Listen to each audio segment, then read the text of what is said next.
దేవునికి భయపడుట అనేదే ఆశీర్వాదానికి ప్రారంభం.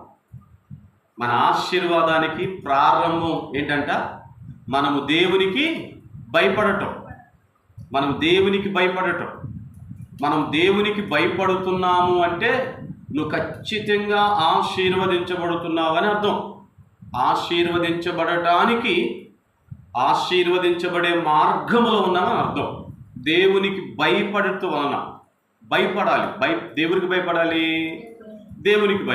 కానీ ఇలా మనకేం లేదు, దేవుని భయం. అంతే కదా, ఏం లేదు, దేవుని భయం లేదు, ఆశీర్వాదం కావాలి. ఎలాగా?